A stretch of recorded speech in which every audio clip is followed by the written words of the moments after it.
Get started. Okay, so to get started, we are going to be talking about the Big Bang Theory and some stars and stuff and how the universe formed. So in the chat, what I want you to do is I want you to write down what do you know about the Big Bang Theory? And I don't mean the TV show. I've watched the first 4 or 5 seasons, and then it gets really bad afterwards. So um, what do you know about the Big Bang Theory?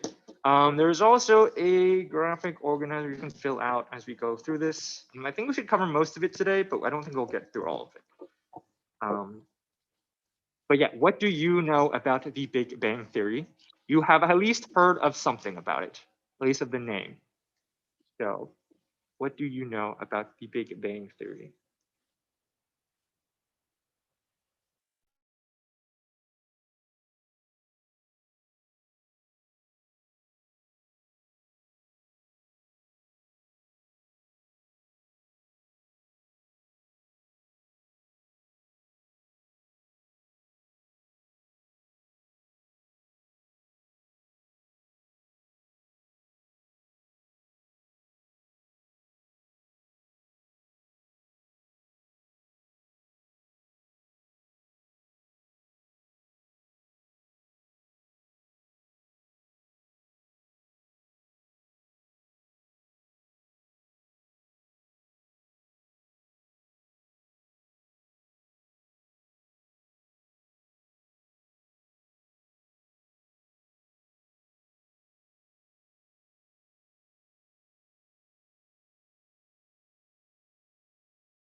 So in the chat or and on slash on your graphic organizer and or write down all the things you know about the Big Bang Theory.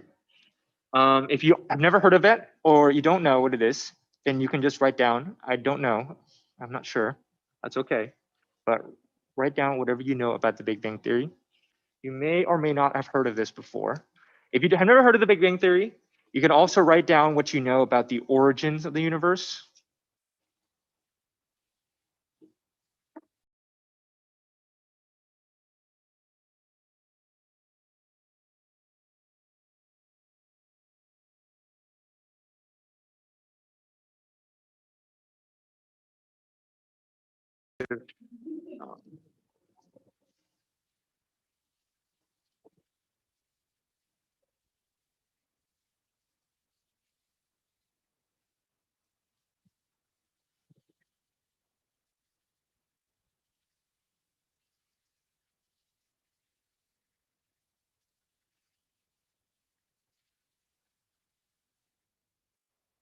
Okay, so a lot of people are like the show. I watched the show. I've watched the first 4 or 5 seasons or so. Um, I don't mean the show though. I mean the scientific theory. So what do you know about the scientific theory called the Big Bang Theory? Or if you aren't sure, just write what do you know about the universe started? How old do you think the universe is? You know, whatever ideas you have. What do you know about where the universe came from?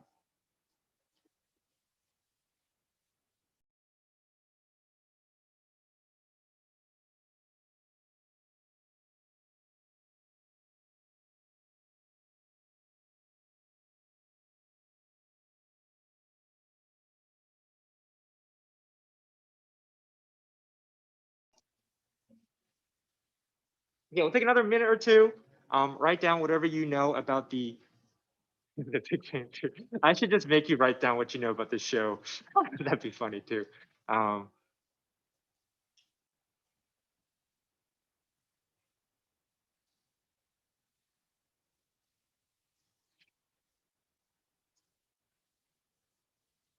okay, so take 30 seconds more. Write down whatever you know about the Big Bang Theory. Some people are saying is that we know that happened because there's background radiation. We don't know how it happened. Everything is speculation and theoretics. That is good. That is actually very interesting. So there, yes, we do know that it happened because there's background radiation. Um, I wouldn't. So there's a lot of theories around it. The theories are based around the evidence. So I wouldn't say they're quite speculation, but they are theories, and we base them around the evidence we see. We try to explain the evidence. The Big Bang Theory is old, and there's a show named after it. There is a show named after it.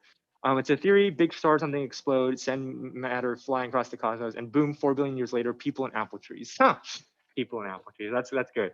Okay, so we're going to be talking about how the universe originated today, and we're also going to be talking about what the evidence we have that supports our theory. So, one thing I want to sort of point out is that scientific theories are not just, the word theory a lot of times gets misused because the theory often suggests that it's just a guess, but these are more than guesses. They are supported by evidence. They explain why the evidence is the way it is, and also makes predictions about the future that is testable with future evidence. So these are actually, they're more, I wouldn't say the word theory, but they're more very strong explanations, I think is a better way of describing a theory. So then that's what the Big Bang Theory is. It's a very strong explanation for how the universe originated. So in terms of today, we're going to be talking about the Big Bang Theory. There's a graphic organizer you can fill out as we go along. So there should be plenty of, so you can fill it out as we go along here. So that's what we're doing today. So the long-awaited, what is the Big Bang? So the universe actually started as a single point. This is what we call a singularity, and it started 13.8 billion years ago. This point was infinitely dense and extremely hot. So the best way I can describe this is, imagine we took everything in the world. We took all your cars and the Earth and the Jupiter and the Sun and the Milky Way galaxy and the Andromeda galaxy, and then we combined it and we literally condensed it all into a point smaller than an atom, smaller than an atom. We're just take every single thing in the world that you have and then just condense it so small, and then it's smaller than an atom. And because everything is condensed so small, it's going to be extremely hot. It's going to be extremely dense.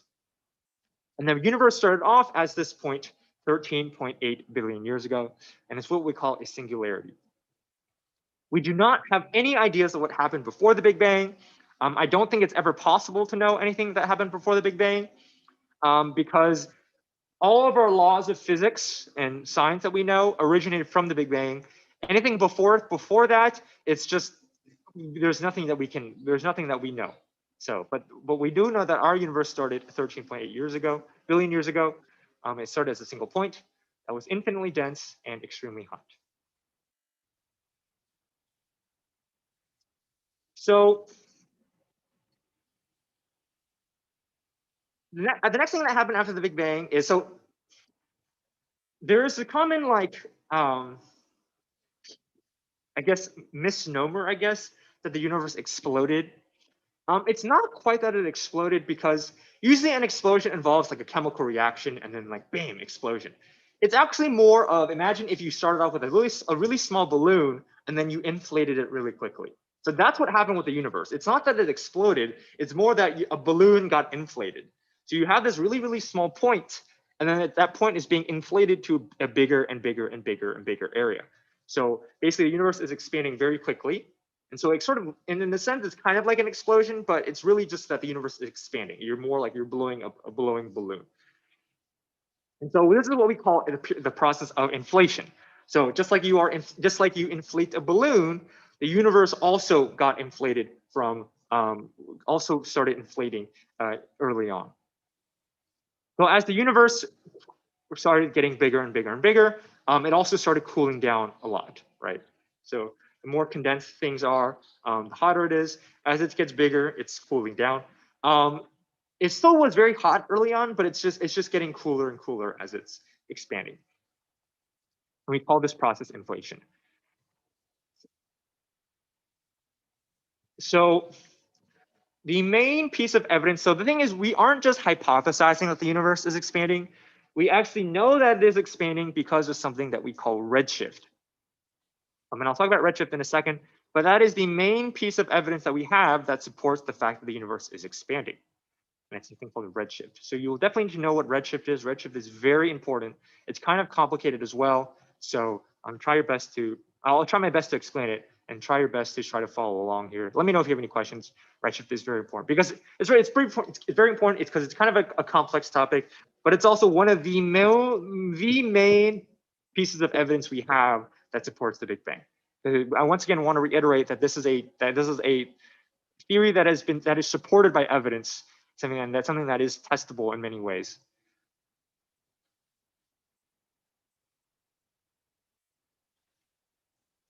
So what is redshift? So redshift relates to light. Light, as you may or may not know, is on an electromagnetic spectrum, meaning that there is many different types of light. For example, there is microwaves, that is one type of light. There is radio waves. There is visible light, that's the light that we see. There is infrared light, that's the light that you see in like night vision goggles. There is UV light that comes from the sun. There's X-rays that you use if you break a bone. And then there is gamma rays. If you've seen the show Chernobyl, you'll see what gamma rays do to people. It's very disgusting. Very disgusting. Gamma rays do not mess around. But so basically, there's a lot of different waves, different types of waves of light. The thing about all these different waves of light is that all these different waves of light have different amounts of energy. So in general, the shorter the wavelength, the higher the frequency. So what does it mean to have a frequency? Frequency, you can think of it, it's basically how rapidly that wave is hitting you, right? So if there's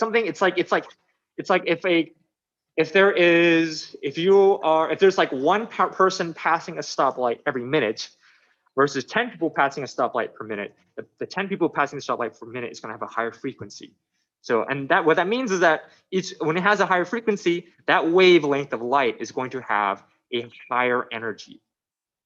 So stuff like gamma rays, even though they're a form of light, just like microwaves, gamma rays have very short wavelengths and they are very, very high energy. So they're very dangerous, which is why they can hurt people. Or stuff like microwaves and radio waves, those are very low energy.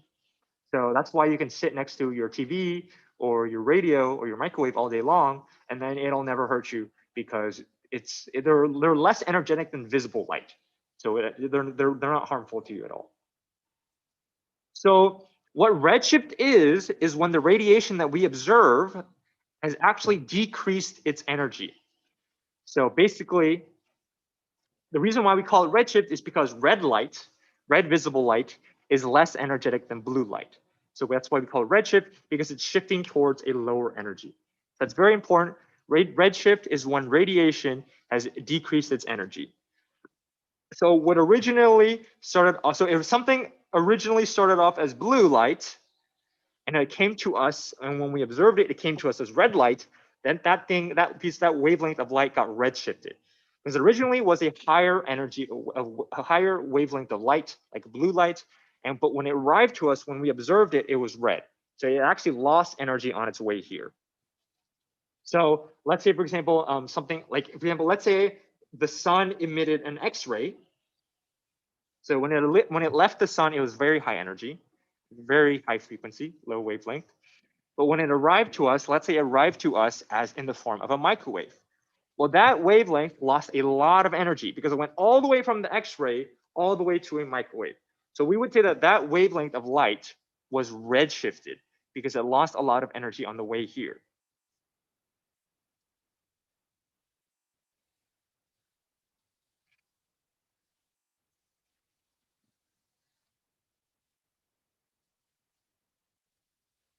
So in terms of where redshift comes from, the most common source of redshift that you see is through the Doppler effect. Basically, when an object is moving, the light that comes towards us is going to take more and more time to reach us, essentially. So if a light wave originally took 10 seconds to reach us, but it's moving away, eventually it'll take 11 seconds, 12 seconds, 13 seconds. And so it's all these light waves are taking more and more time to reach us because it's moving away from us.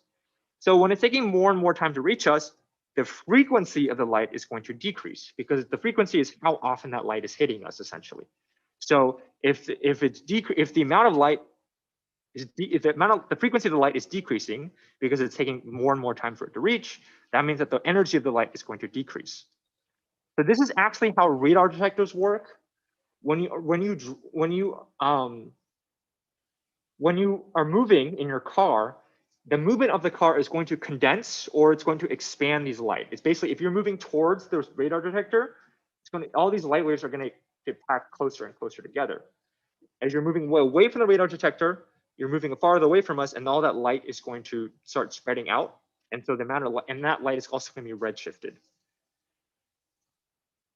So basically, a very common way that you will see that light, a very common reason for why light is redshifted is because of something called the Doppler effect, which basically the object is moving further away from us. That means is that the light waves are going to take more and more and more time to reach us, which means that that light wave is going to have less energy by the time it does.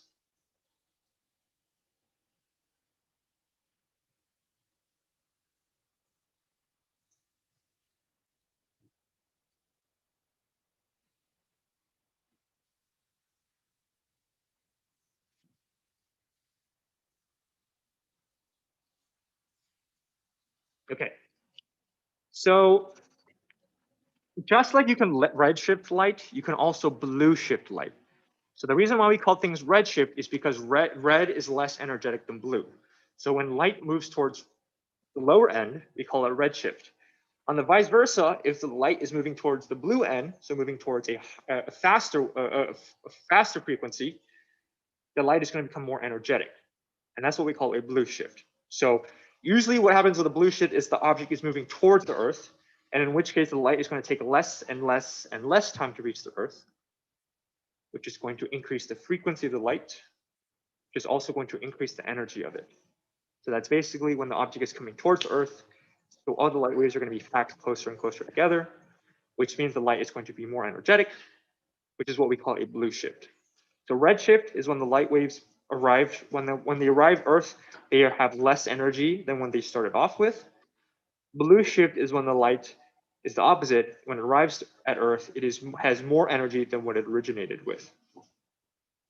And what the cause behind red shifts and blue shifts is whether or not the object is moving towards us or away from us, because that will sort of change how quickly and how often the light waves are hitting us. The reason why, so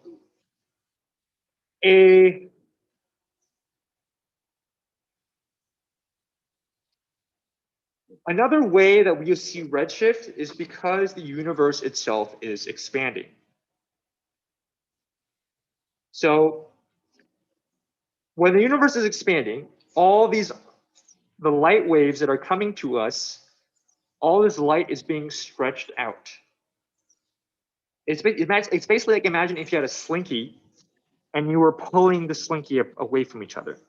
As you're pulling the slinky away from each other, all these light waves are going to be stretched more and more and more out. When you stretch out these light waves, their wavelength is going to increase, and it's going to take more and more time for the light waves to hit us. And so that means it's going to lose energy. So I'm actually going to draw, I think, give you a visual idea of what this means. So this is sort of what I mean by um, by uh, redshifting light when the universe is expanding. So let's imagine that hypothetically the so this is what a light wave looks like. It literally looks like a wave.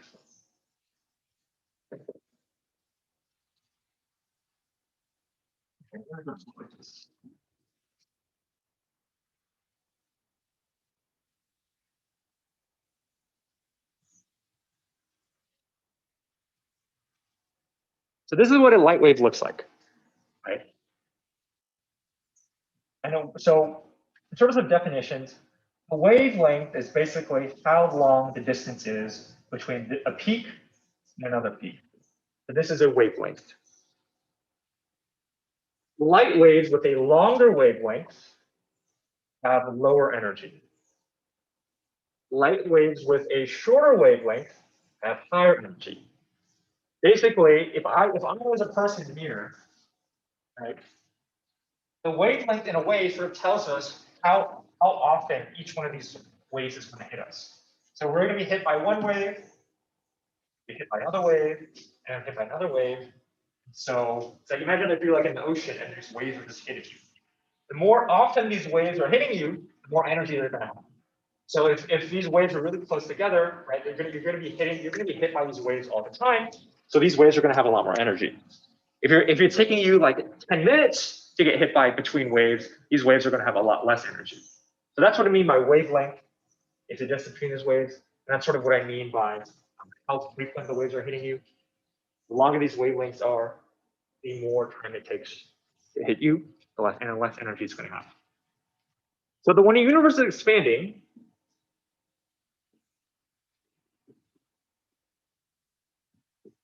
what's going to happen is that all these light waves are going to be stretched out. So let's take this whole thing and let's just stretch it out like a slinky. So I'm gonna show. So to give you an idea, this is what a slinky looks like. I have one right here.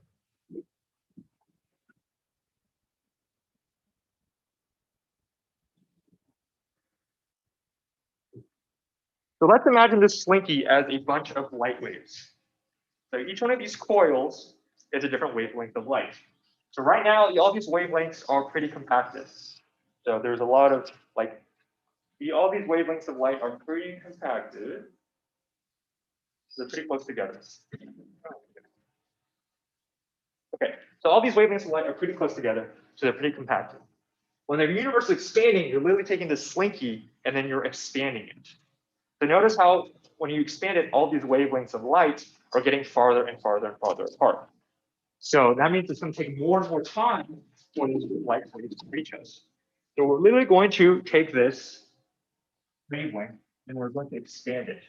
So if this was originally our wave of light, this is what it would look like now. So notice here, the wavelength here has increased a lot. So which means that if you were a person sitting here, it's now going to take you a lot more time between each wave. So because of that, because it's going to take a lot more time, this is going to have a lot less energy. This is what we call a redshift.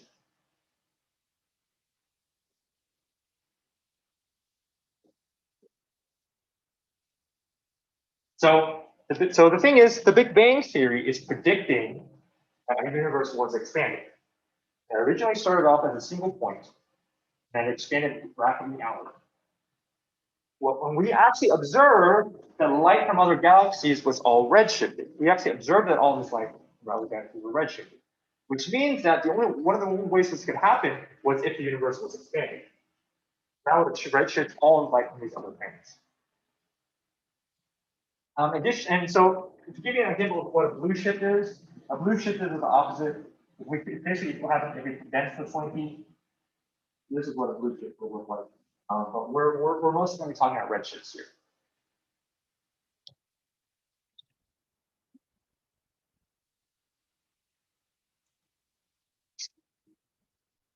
Okay. So the amount of energy the light wave that hits the Earth is dependent on how old the universe was when it hit us. So when the universe was half of its size, it's going to reach the Earth with half of its initial energy. Is basically you have this wavelength of light, and so when the universe doubles in size, that wavelength of light is going to double, which means the energy is going to be half, essentially. And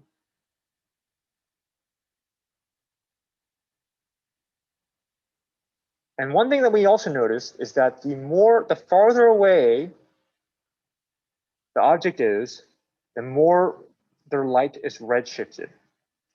So a galaxy that is, our closest galaxy, Andromeda, the Andromeda galaxy, that light is already redshifted. But a galaxy much, much, much further than that is going to have the light redshifted even more. So all of those wavelengths of light, we're going to lose even more energy than the ones that were closer. The ones that are closer lost less energy, the ones that are much farther away.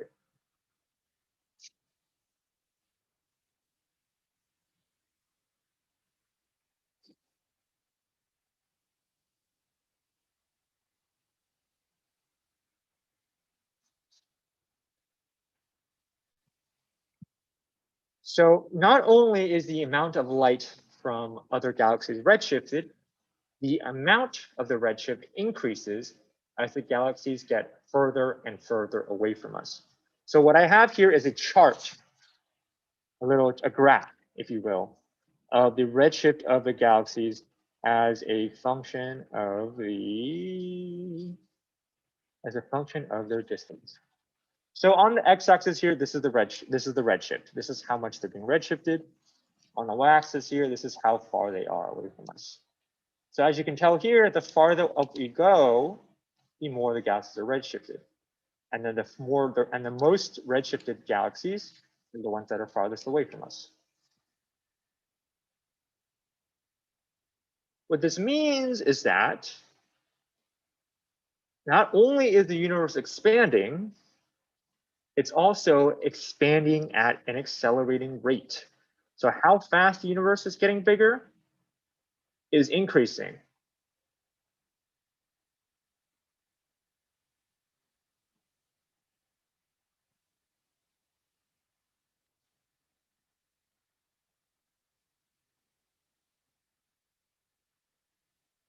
And that's partially because, as you can tell here, it's actually an exponential curve. If this was a more linear line, it would be expanding at a constant rate.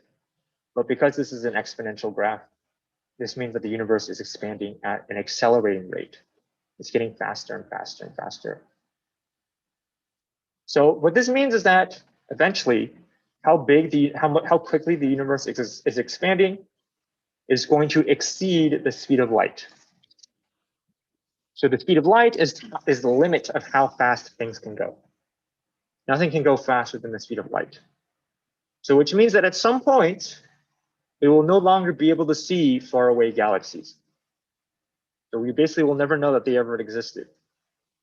I think that we are lucky because the universe is still relatively young, so we can still see anything in the universe, I think, for the most part. But for future civilizations, they will actually not know very much because they won't be able to see a lot of it.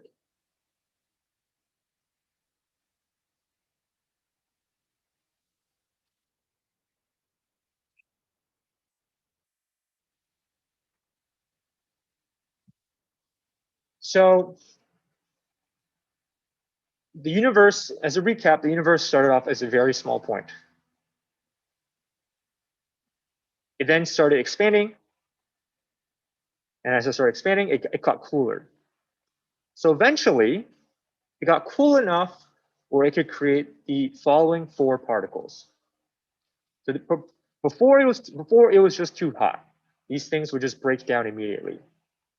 But as it got cooler, and this happened very early on in the universe, but as it got cooler, eventually we were able to form protons,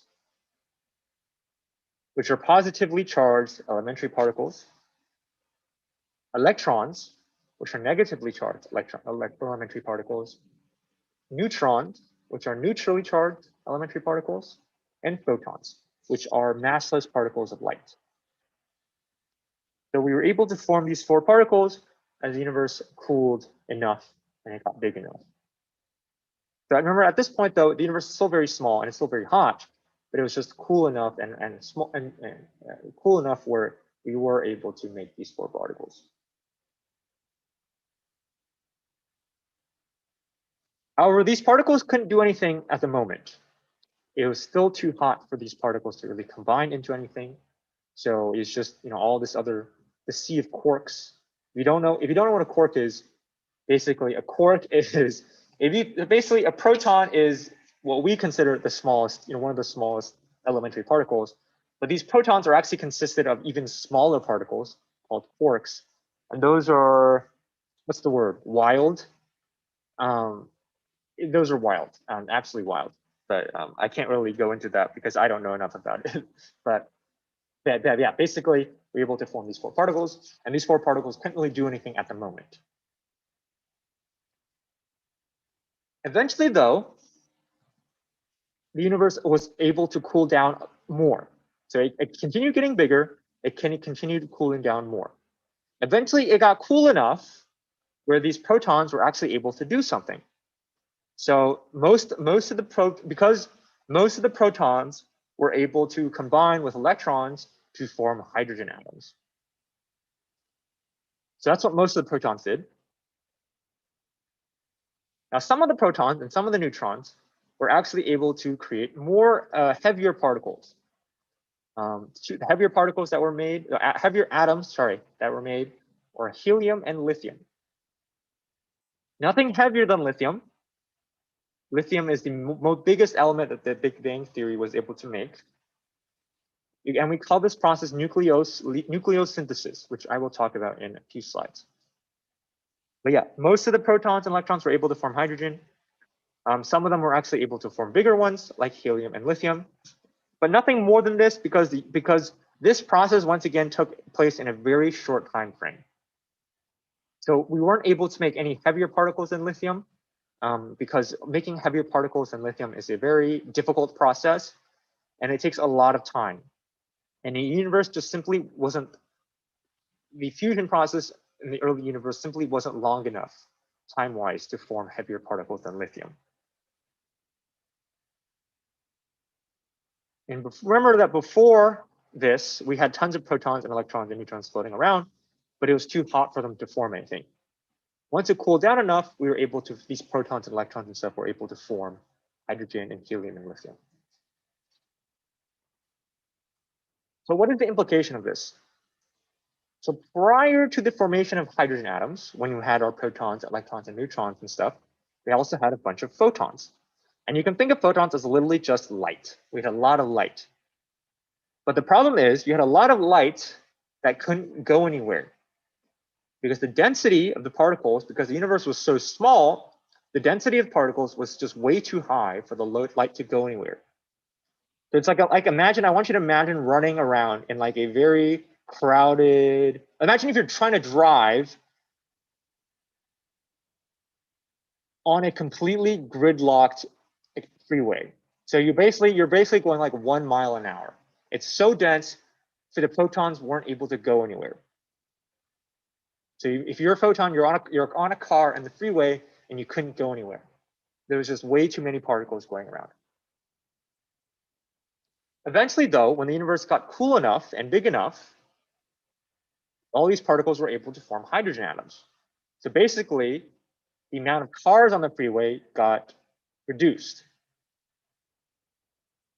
So basically, instead of having 1 billion cars, you combine them all into like maybe, if you had like 1,000 cars on the freeway, you probably combined the 1,000 cars into like 10 trucks.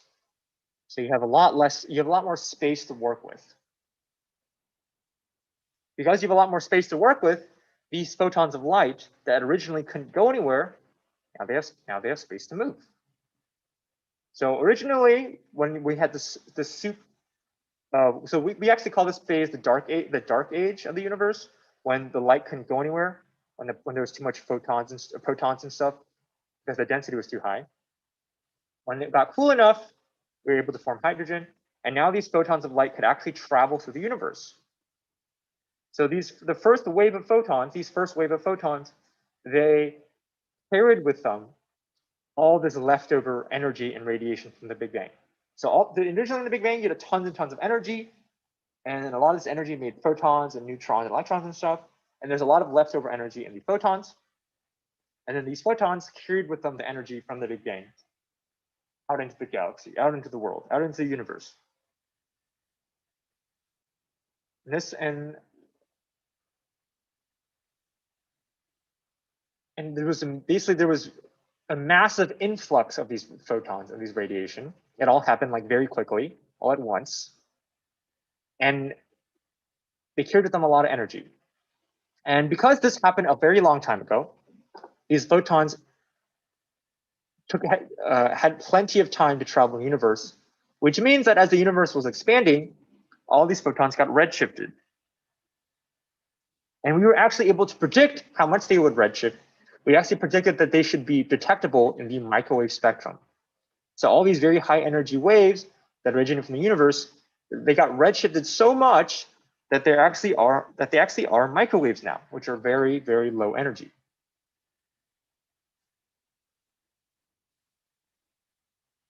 So we pointed up all our telescopes in the sky to try to detect this radiation, and we found it.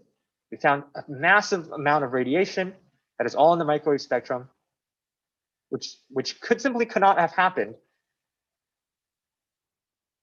until the formation of hydrogen atoms.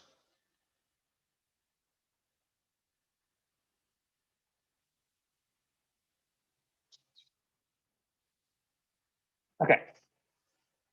So this is going to be a very hard question that you're going to want to think about. This is where we're going to try to connect the evidence to the theory. Now, the evidence is the fact that the cosmic microwave background exists. This massive sea of radiation, all in the microwave spectrum. So we want to think about how does the existence of this piece of evidence, the cosmic microwave background, how does this existence support the Big Bang Theory? How does this support the notion that the universe was expanding from originally a very small and very hot point? So, and you may want to think about whether or not the CMB could exist in the early phases of the universe. So, give you a good amount of time, and I want you to try to think about how does the existence of the cosmic microwave background support the Big Bang theories? In other words, how does the CMB suggest that the universe is expanding?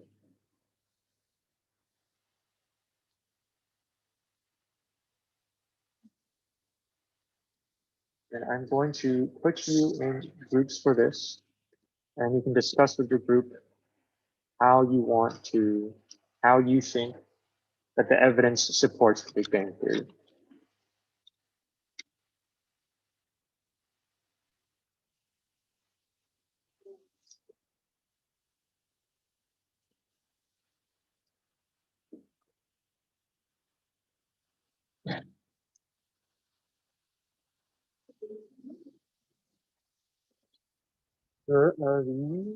Yeah, take one. Yeah, go ahead.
Okay, so let's talk about how does the existence of the cosmic microwave background support the Big Bang Theory.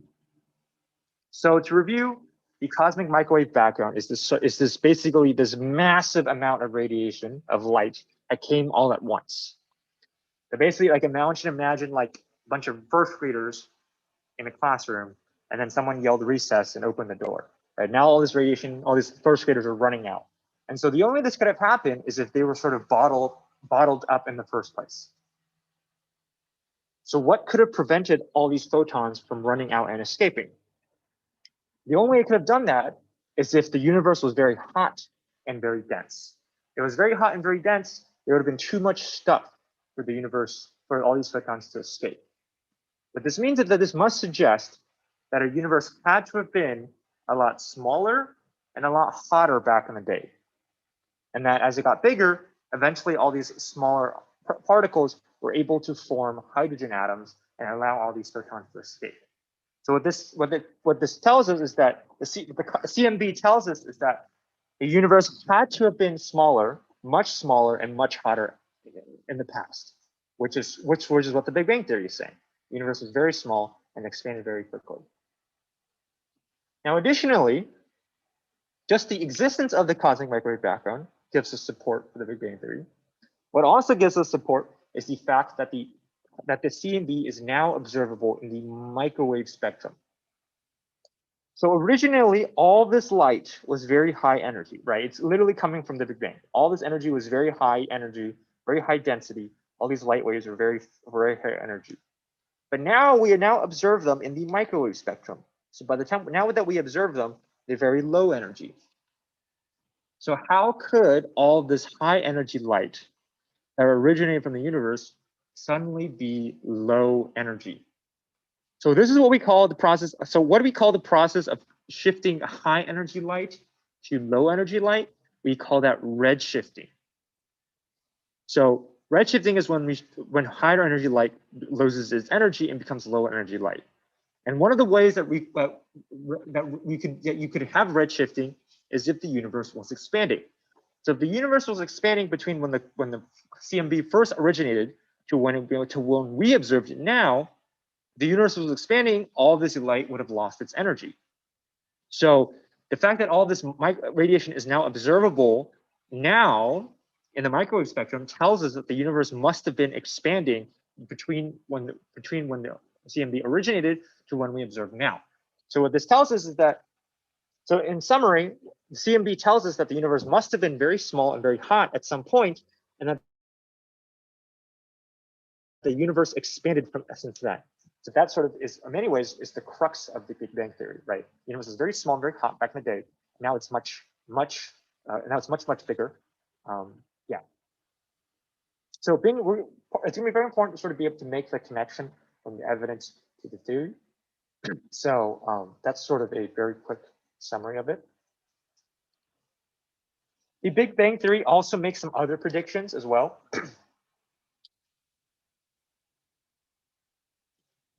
So one thing I sort of glanced over so far was something called a nucleosynthesis. So the Big Bang Theory formed a lot of hydrogen atoms, which we talked about, but it also formed a lot of atoms, some atoms larger than hydrogen, namely helium and lithium. And so the process of forming any sort of atom larger than hydrogen is called the nucleosynthesis. That's what we call building any sort of atom bigger than hydrogen. So the Big Bang Theory itself predicted that for every one neutron, we would have 7 protons. The thing is, in a hydrogen atom, you only have protons, whereas in a helium atom, you need to have neutrons.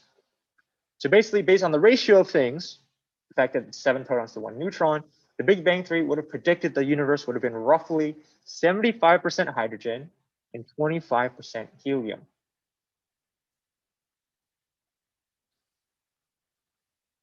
So in the Big Bang Theory, there was the process of nucleosynthesis, which created atoms larger than hydrogen, namely helium and lithium. The Big Bang Theory predicted a ratio of 1 neutron to 7 protons. So neutron is a neutrally charged particle. Proton is a positively charged particle. And so when you build hydrogen, you only need a proton. Whereas when you build helium and lithium, you need neutrons. So based on the ratio of the protons to neutrons, we can predict, the Big Bang Theory would have predicted that the universe was roughly 75% hydrogen and 25% helium. So this is the prediction that the Big Bang Theory made. Let's compare it to what we observe nowadays. So based on all very powerful telescopes, we were able to observe the composition of stars and interstellar gases. Basically, look at all these stars and all these interstellar gases, and we try to look at what are these stars and interstellar gases composed of. So from based on our evidence, what we found was that 73% of all these stars and gases was made of hydrogen. 25% of all these stars and interstellar gases were made by or consisted of helium. 2% of these stars and interstellar gases were made of lithium, and then there wasn't really any percentage of any other elements, because it is also not able to be made in the Big Bang Theory. So it was roughly 73% helium, hydrogen, 25% helium, roughly 2% lithium. So this is what the data we observed from our current astronomical evidence of the composition of stars and other gases. So what I want you to do now is I want you to say, does the astronomical evidence about the composition of stars and interstellar gases support the Big Bang Theory? Why or why not? Take a few minutes to write down what you think. Does the astronomical evidence support the Big Bang Theory? Why or why not?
Think about another minute or so, and then I'm just going to do one quick recap of the Big Bang Theory.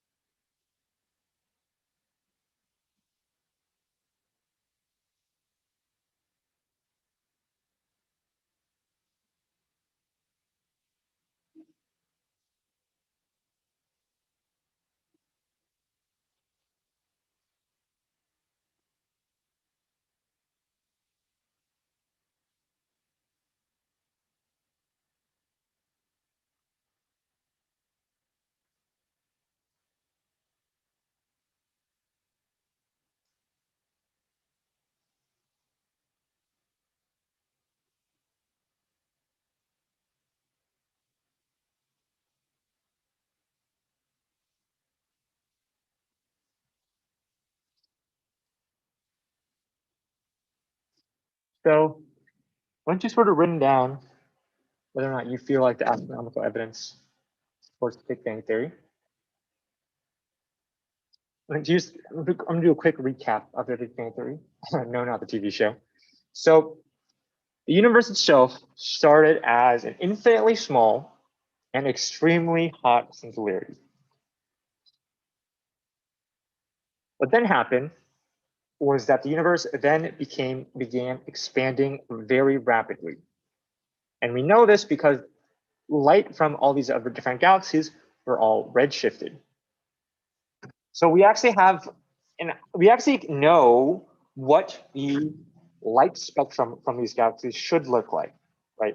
We have a very strong idea of what the composition of these galaxies are. And because we know what the composition of these galaxies are, all these different elements, they emit different wavelengths of light. So you sort of have an idea of what these light waves should look like. But when these light waves came to us, they were all redshifted, which points out that the universe must be expanding in order for this light to be redshifted. And the amount of redshift is actually increased as the farther out you go, which means that the universe is not only expanding, it's actually accelerating in its expansion. So this redshift is very important because it gives us a very strong support for the fact the universe was expanding rapidly. So as the universe continued expanding, it cooled very quickly. As it continued cooling, eventually protons, electrons, neutrons, and photons were able to form. But at the moment, these protons, photons, electrons, and the neutrons weren't able to really do anything. And these photons especially couldn't do anything. They could not escape. There's just way too many particles in the room.